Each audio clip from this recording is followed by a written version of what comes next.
What's up, everybody? It's me, Dominique. And I'm your girl, Andrea. And we are on demand. Y'all, this is episode 4. 4? Already? I'm so excited for this season. I feel like me and my girl have been doing very good. We have. With transparency. Yeah. I feel like we have been very vulnerable. Yes, we have. And really hard things that have been on our chest. Like, and I think this is going to be one of my favorite episodes yet. Ooh, I agree. I've been very excited for this. We have agreed to talk about something that I feel like it's very hard for most African American families to talk about. And I'm just excited to just lay it all on the table. I feel like it's a part of my self-care. I feel like it's a part of my healing process. Yeah. And I couldn't be more excited to just not feel any kind of way about expressing how I really feel about these specific topics that we agreed on. Mm-hmm. So without further ado, let's jump into it. Let's talk about our childhood. We are talking family dynamics today, y'all. Family starting at the childhood. Starting at the childhood. We begin to unpack this. So, do you want to ask me a question first, or what? I'm going to ask you a very specific question about your childhood. Let's do it. From childhood experiences, what do you believe is one of the most, because I'm sure there were many, but what was one of the most impactful moments from your childhood that you believed shaped you into being who you are today? One of the most. I feel like, it's really two of them that stick out, but I guess I'll state the one that kind of pops in my head first. My father went to prison when he's deceased now, God rest his soul. But he went to prison when I was, I would have to say, if he went 7 years, he went to prison when I was about 6. Okay. Now, before he went to prison, he was not present in the home. Mm-hmm. So it wasn't like it was a big deal that he went to prison, but it was kind of a big deal. If that makes sense. If you're from the Black community, from the African American community, especially the ones in the pit, which we call the hood, the ghetto, or whatever, because that's where I came up at, you understand that it's better having a father in particular, outside of the system than in the system, because he's a little bit more useful when he's outside of the system versus when he's in. When he's in the system, he's just no help to the household at all. But when he's out, whether he's picking and choosing when he's gonna support, those little times that he do counts the most. 1,000%. So I feel like the biggest thing that I can remember that affected me as a young girl would be my father going to prison when I was 5, 6. And my mom, at the time, they were still kind of off and on. And my mom has 4 children, 4 different dads. She'll tell you this herself, so this is no secret, this is no shade. 4 children, we all have different dads. And I'm the second oldest. And my dad, when he went to prison, he was her favorite. Well, to this day, she'll tell you, he was her favorite baby daddy, okay? She loves him to this day. And, she considers me her love child, which I'm not very proud of because I don't like when she say it, in front of other siblings. But what I will say is that she loves my dad, very, very much. But him going to prison for 7 years and him coming home was very traumatic for me. I remember those moments very, very much. And we'll get more into depth a little bit later. But what about you for your childhood? What was the most traumatic thing? Oh God. I would probably say when my parents got divorced. Just because I grew up with... I never knew your parents were married. Yeah, I grew up with both of my parents being married. And this is why, and like you said, no shade to our parents. No shade to our parents, but this is why I choose to be incredibly transparent with my daughters, and maybe... I wouldn't even say inappropriately so, right? But I tell them about the realities of my life so that they are not caught out there in the wilderness, not knowing okay, she did this and it went this way with no information and data.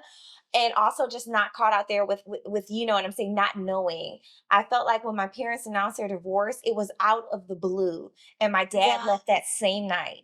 Now, keep in mind, they announced this the same night that he leaves, and the children, me and my sister might have known a little bit, but I had no idea what was going on. Yeah. So you got to think, I go from thinking that my family is this perfect family. I had, I went to this school. I went to a school out in Royal Oak, it's a bunch of white kids, and all of their parents been divorced, but it was some weird shit. Like, their parents were still staying together. It's very peculiar. So with my parents, I thought everything was very like on a solid foundation and everything else like that, just to find out of nowhere that it wasn't that way and that he was leaving that night. Wow. So I never liked that. My mother especially, and I love my mother, but I never liked how tight-lipped she was about her business. Like, you would never know what was going on. You never know. Even to this day, she's very closed mouth about the things that she's been through. She doesn't like to talk about anything. So do you, like, to this day, have she's ever pulled you to the side and said what exactly happened with that situation? Absolutely not. Wow. Because number one, she's not going to talk about her business. Number two, she's not going to talk bad about my dad. So that's another thing. She doesn't talk bad about my dad. My dad might have said a couple bad things about her, but he really doesn't talk too bad about her. But she would never. He's a little bit more brutally honest. Yeah, he's more honest. That's why I really I really conform to my dad a little bit more, because he's just very transparent and he's more relatable, down to earth and just like realistic, and will lay it out there. My mom is more so, I'm going to keep this to myself and I'm going to give you the child version of it. And it's like, I'm 32. Yeah. That's deep. Wow. I never knew that your parents were actually married. Yeah. And divorced. Like, I just always thought like they were together. They had you guys. Maybe it never got to that point. And she remarried and was she married and, found her happiness. That is crazy. Well, my mom, has never been married. Yeah. So the dynamics are a little bit different. And my dad, God rest his soul, but I feel like he, was a piece of shit to my mom. Let's just be real. But that hood love is just different. It's very, very different. And I feel like the standard for women that are like raised in the hood, in the ghetto, and the poor, for men, I feel like the expectations they have for men and what they have been exposed to is just way different. So like a little goes a long way with a woman like my mom. It's sad, but it's the truth. And if I'm being honest, when I think back on like the type of man my mom dated and the different relationships that she endured, because I watched my mom like fight like women for other men, like literally in front of me and my sister. I watched her fight her significant others, like full blown on real fights. To me, it's a clear reflection of the men that I've dated and the type of things that I will deal with and accept. And that bothers me to this day because it's something that I feel like it's very hardwired. It's like, it's very hardwired. Like, I cannot explain it, but the toughness, the thick of it, the overstanding that my mother had for the type of men that she dated, as cool, calm, collected, and as good as a woman as she really is. I feel like she never got her flowers. It makes me think about like, wow, like, from high school to now, it's like, damn, like, man, is this why I'm so nice? Like, is this why, like, none of this bothered me? Because, I see my mother, like, go to blows with a woman knocking on the door or, like, with a full-grown fucking man that was supposed to love her. Mind you, he's fighting back. It's not like a tussle where he's grabbing her up and trying to keep her from hitting back. But the most traumatic thing that I feel like I experienced was my dad going to jail 7 years and not being there. And I feel like my mom, I feel like that was the best example. Not to say he was a great man. No shade to him. I feel like he did the best he could do with what he was taught and how he was raised. But I'm not going to sugarcoat anything in this moment because this is like for me. Mm-hmm. And what I will say is that like he was a very shitty, man to my mom, but he was the best example that she had experienced that far. And I feel like that's why she loved him so much. Mm-hmm. And that's why she loves me so much. And that's why out of all of her children, unfortunately, I feel like I received the most love because like I was considered her love child to her because my dad was the one who would like, pay a bill. He was the one that would call and like let her talk, let her argue versus hang up on her. He was the one that would deal with her for years on, until his dying day. So anyway, that was the most traumatic thing for me in childhood. And obviously for Andrea, it was the divorce. So if we're moving forward. I want to say something really quick. Yeah, go ahead. How old is your mother? My mother is 15, 1 or 2. Y'all 15. Okay. But she is 2 years into her 50. Okay. My mother is 66. Okay. And I just feel like our mothers, even though they do have that age gap, they're from a different generation. Yeah. And what they would put up with, what they would deal with, their expectations, it's just totally different. Like, I see my mother, without putting too much out there as well, just like you know, I see my mother and I see all the things that my mother has dealt with. I think my mother has been married like more time out of her adult existence than she's been single. Like, you know what I'm saying? Like, for my dad, she was married to him for 15 years. Now she's been married 21, going on 22 years to my stepfather. That's all she knows. It is. And I think that we as women, I look at that, and my mother is an incredible woman, just like your mother is. And they withstand so much. They put up with so much. And it's like, to give half of your life to a relationship and something outside of yourself, I just see that it truly, it can be in some instance. And I find that rare because I look at my godmother, her and my godfather have been married for like 50 something years. All right. Now they've been married for a long time. Yeah. And it's something that is, it works out. They have a great dynamic, but it's like, shit. Also, like, when do you get time for yourself? They say that the midlife now is 39. If midlife is 39 and you done been married 50 years, you got like what time have you had to get to know yourself and who you are outside of that? It's just it's almost slim to none. It's deep. And it really makes you self-reflect and look at things like, damn, what do I want? Yeah. Because this is being married, being in a relationship is a humongous sacrifice. It is It's not just all fun and games. It's very much so. What do you feel like you lacked as a kid in your family? Attention. Okay. What do you feel like you lacked as a kid in your family? Resources. I just found out from one of my cousins who is, not currently living in my state, but, she's very resourceful, at this point. Like, I used to hear about at-risk children all the time when I was younger. Mm-hmm. And I just found out based off like where I lived, what schools I went from, my family dynamic, that I was considered an at-risk kid. Okay. And a lot of you who don't know what at-risk means for, the youth, you just go Google it, you do your research. But what I will say is being at risk is not a good thing. Okay. So that is something that you need to just do the research on yourself. And, I feel like finding that out recently makes me feel so elated. Like, it makes me feel so proud. Mm. Even though within my family, I'm not praised in any kind of way. And again, it's no shade to anybody else. I just feel like we were not taught to be that way. We were kind of raised more so on like a silent competition type of vibe. So anyway, long story short, I was considered at risk. And with everything that I have accomplished and overcome by myself, because again, my mom, not very resourceful.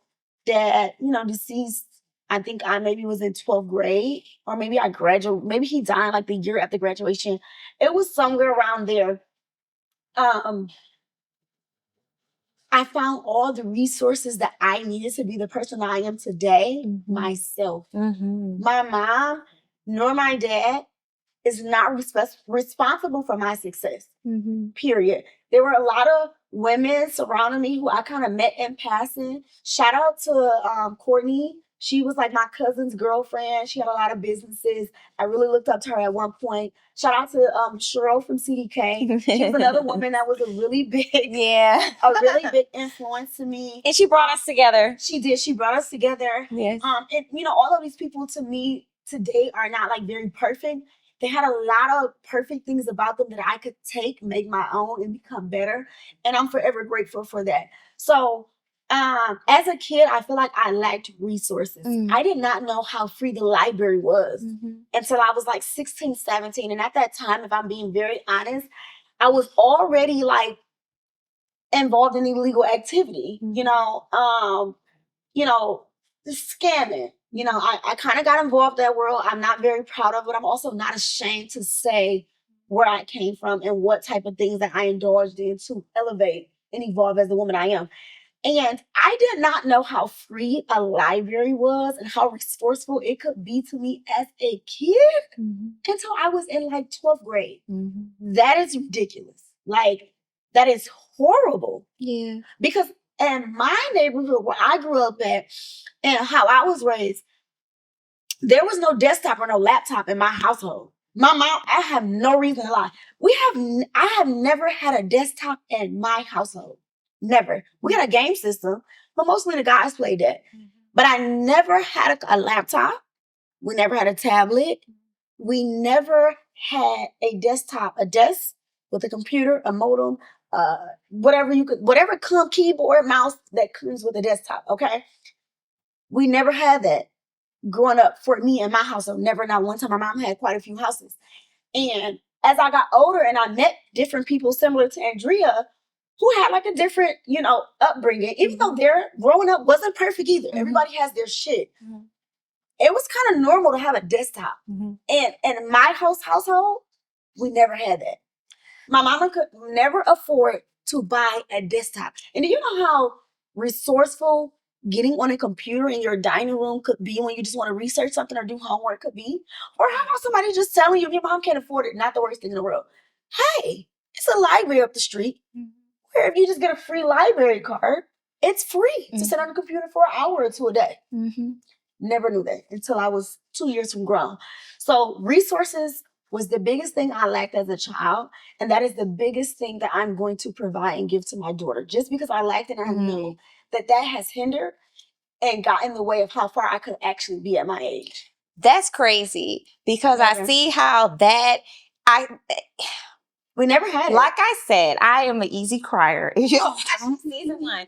It's crazy to see how I'm emotional right now. Right, I'm really good. Really trying to hold back these tears. It's deep because I see how the lack of resources has and these different things from your childhood has created you into being the woman that you are now. And I feel like the lack of attention coming up really I feel like I really try not to cry. Too. Yeah, so don't feel bad about the attention. I'm gonna try really hard not to cry. Like the lack of attention. I had great parents, right? Yeah. In theory, like my mom was always working. She was always gone on work trips. Like we had my grandmother who lived there, and my granny. Like I'm telling you, I was the closest with my grandmother. And she is now deceased. God rest her soul. Yeah.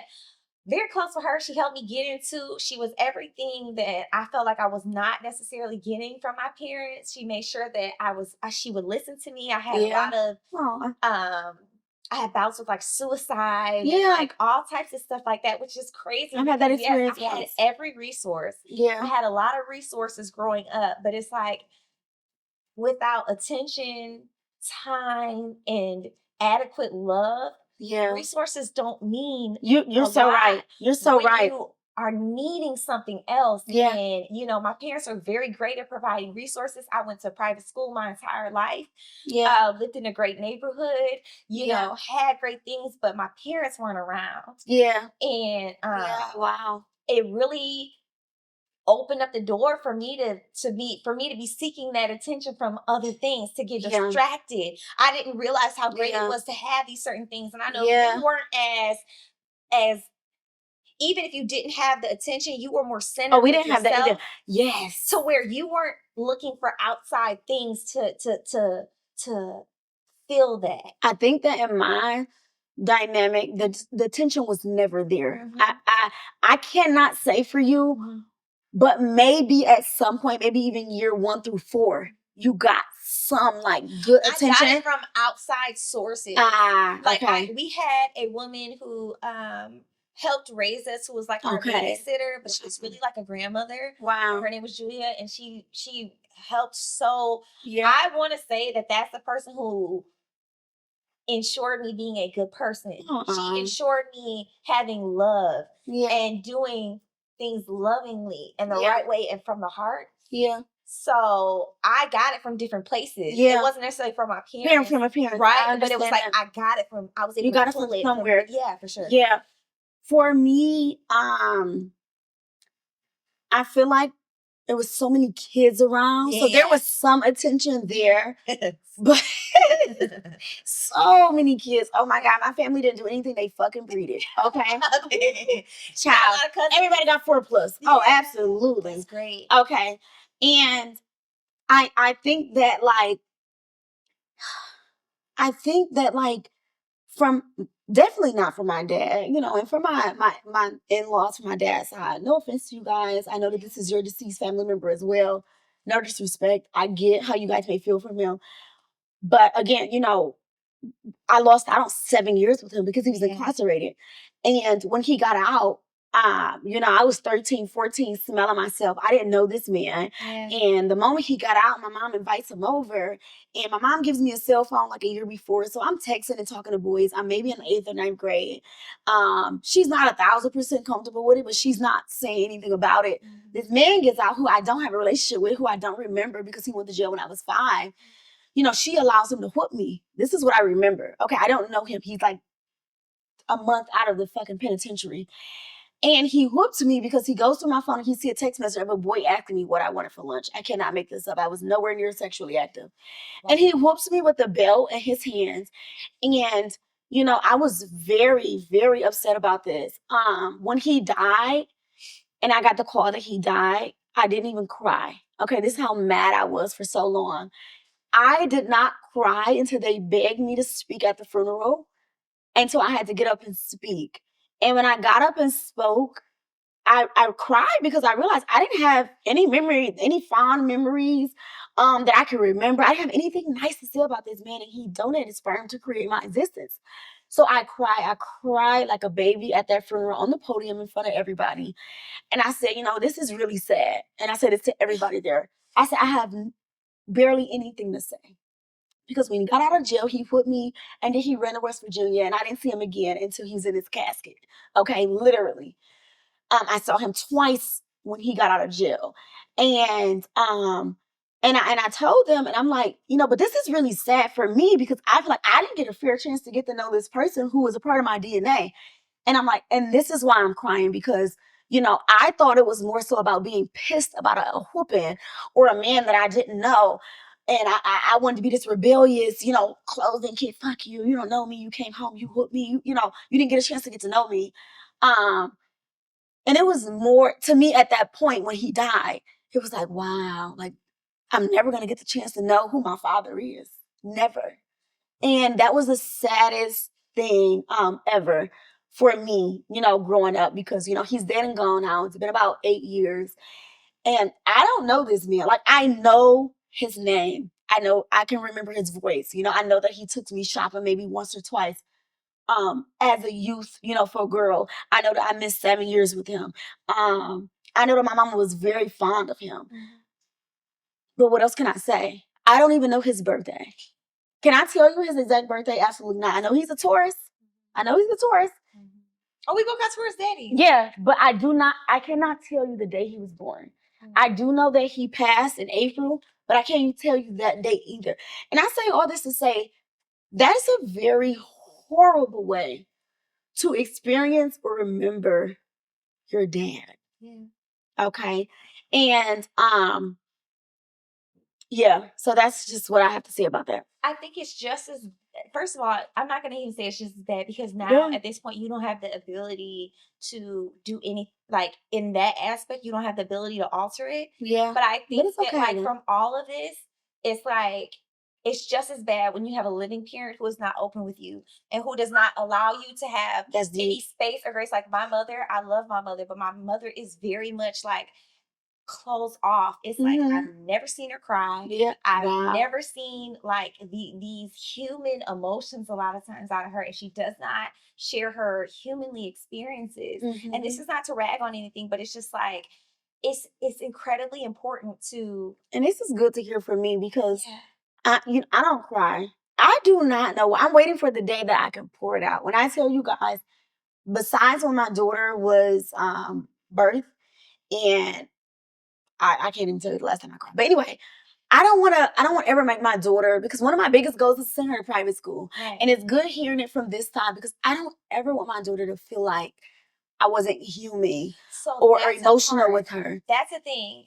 Not experiencing that and not having that, it makes me very transparent with my daughters. Like, I'm incredibly transparent and maybe inappropriately so, but my daughters know everything that I go through. I'm very clear with them so that they know, like, when they get older, like, okay, she went through this, she navigated it like this way. Okay, I can talk to my mom because she's human. Yeah. She's not perfect. Yeah. You know what I'm saying? And it's like we have to, like, look at these different things. We both are mothers. Yes. So it's like we really are looking at these things and looking like, okay, so what we didn't experience the transparency, we didn't experience the support, we didn't experience the resources. Okay, we're making sure that we're going tenfold with our daughters. Yeah. And we're giving them everything that we didn't experience. Mm-hmm. And we forgive our parents because they were only us at the same age or younger, not knowing, like, they didn't have great examples either. Yeah. You think about our and that's why I try to show as much grace as I can to my mom. Because my mom lost her actual mom who birthed her at 8.